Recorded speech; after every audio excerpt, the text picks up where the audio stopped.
storms and burns entire forests to ash. She backs herself against the wall, trembling. I reach out and gently scratch the base of her furry ears. Her whole body goes still. A low purr vibrates in her throat. She melts like butter. Crisis averted. The next morning, while she's out hunting, I try again. This time, I carve a small notch into the side of the drill pit so air can flow in. I collect tufts of shed animal fur from Aiilwha's bedding and shape them into a tiny nest. I set the drill and spin until my arms feel like they were going to snap off. Smoke thickens. A dark red ember glows in the wood dust. I pour it into the fur nest and blow. Gentle, steady. The fur turns red. It crackles. And then with a soft poof, a bright yellow flame leaps out of the smoke. Fire. The first fire this tribe has ever seen. I pile thin twigs on top, and the flames grow. Orange light fills the dark cave. Warmth rushes against my skin.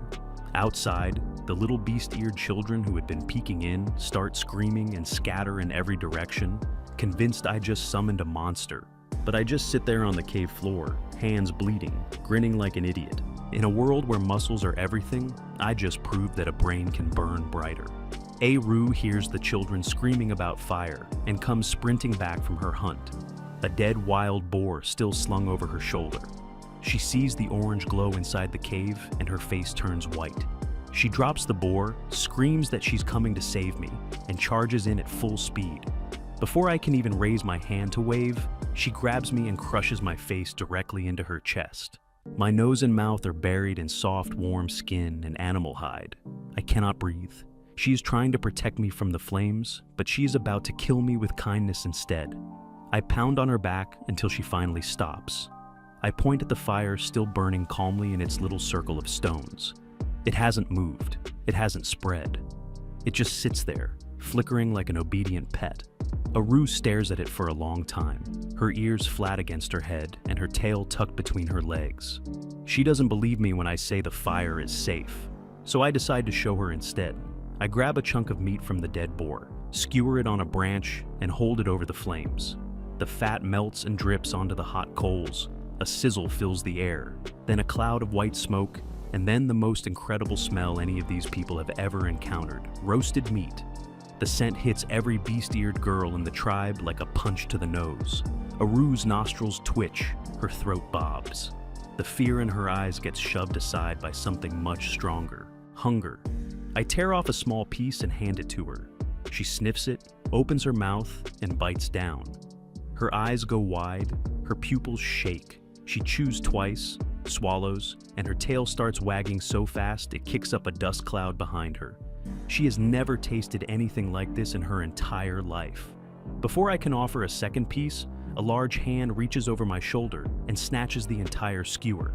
The chieftain shoves the meat into her mouth, branch and all, chewing through both the pork and the wood. She licks the grease off every finger and stares at me like I just handed her the meaning of life. Then she drops the bombshell. The chieftain turns to Aiilwha and says that my genes are too valuable for just one daughter. For the sake of the tribe producing more clever cubs, she has decided she is going to have one with me too. I nearly drop the stick I'm holding, but Aiilwha, instead of getting jealous, lights up like it's the best news she's ever heard. She grabs her mother's arm and says that the babies will definitely know how to roast meat.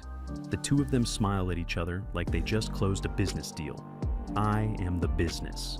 I spend the rest of the evening as the tribe's personal barbecue chef. I sit cross-legged in front of the fire, flipping skewer after skewer, while dozens of beast-eared girls crowd around me drooling. Aiilwha parks herself right next to me, shoulder pressed against mine, refusing to move.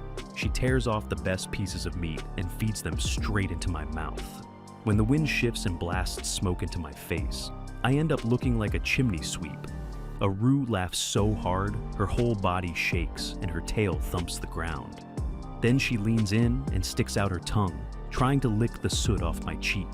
I scramble backwards so fast, I almost fall into the fire. But roasted meat only solves one problem. These girls still hunt by charging face first into wild animals, biting and clawing until something dies.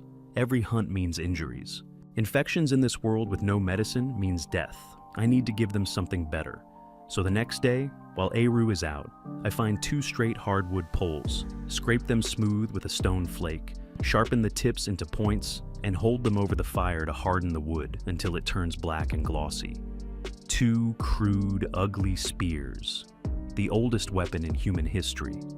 Aiilwha comes back and sees me standing there holding 2 long sticks. She thinks they are firewood. I tell her they are weapons. She doesn't understand. I point at a rotting tree stump a few meters away and tell her to try swiping at it with her claws from where she's standing. She swings. Her arm falls short by 2 full meters. Then, I put the spear in her hands and tell her to thrust. She tightens her grip, twists her hips, and drives the black tip straight into the stump. Wood chips fly everywhere. The spear sinks deep. Aiilwha freezes, staring at the hole she just punched from a distance her claws could never reach. Can see the exact moment the idea clicks in her head. She can hit it, but it cannot hit her back. I set up a demonstration. Aiilwha with a spear against Big Flower, the tribe's 2nd strongest warrior, in a friendly spar. Big Flower is all confidence and raw power. She cracks her neck, flexes her claws, and charges. Aiilwha doesn't charge back. She takes half a step forward and jabs the spear into Big Flower's belly. Big Flower grunts and stops. She reaches for the stick. Aiilwha pulls it back and pokes her shoulder. Big Flower lunges left. The spear blocks left. She dives right. The spear meets her there too. After 10 rounds of chasing and getting jabbed without landing a single hit, Big Flower flops onto the ground, out of breath, waving her hand in defeat. The chieftain, who has been watching from behind the crowd the entire time, steps forward. She takes the spear, presses her thumb against the hardened tip, and her eyes light up. She can see what this means. If every warrior has one, casualties drop to almost nothing. She raises the spear high and announces that I am to arm every fighter in the tribe. Big Flower, still sitting in the dirt, rubbing her sore stomach, looks up at me with an expression I haven't seen before: respect. I send the entire tribe into the forest to gather wood for spears. The result is a disaster. The first girl comes back dragging a log as thick as her thigh, grinning like she just won a prize. I step on it, and the whole thing crumbles into black dust and termites. Another girl runs up, holding a giant green leaf stalk, proud that it's long and straight. I press my finger into it, and juice squirts out. One girl brings back a thorn bush. Someone else uproots an entire shrub with the roots still attached. These women have the strength of gorillas and the material knowledge of kindergartners. I lead them to a grove of gray bark trees deeper in the forest. The wood is dense, straight, and tough. Aiilwha demonstrates the harvesting method.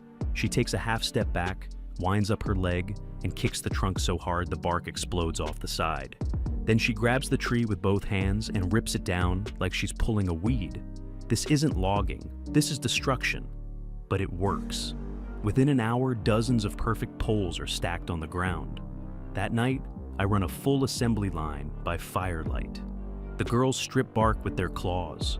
I sharpen the tips with stone flakes, and then hold each one over the bonfire, slowly rotating it until the white wood turns charred black and hard as bone. One girl gets impatient and tries to help sharpen. She grips too hard and snaps her pole clean in half. Her spotted ears droop, and she looks at me like a puppy that chewed up a shoe. I hold her wrist and guide the angle of the stone flake along the grain. She turns bright red. Aiilwha immediately shoves herself between us and demands that I teach her instead, even though her spear is already sharper than anyone else's. By the time I finish the last one, dozens of black-tipped spears are lined up on the ground in neat rows. The beast-eared girls swarm forward and grab them. They swing them at the air, letting out excited battle cries. The tribe that was scratching and biting yesterday now looks like an actual army. The next morning, we march into the Black Forest. I insist on going despite Aiilwha nearly tying me to a rock to stop me. The chieftain shuts her down with one sentence. If you cannot protect a single male, how can you say you deserve his cubs? Aiilwha grabs me, straps me to her side, and tells every warrior in the group that if I lose a single hair, she will make their lives miserable when we get home. Deep inside the forest, we find tracks. A round footprint pressed into the mud, deep enough to swallow half a branch.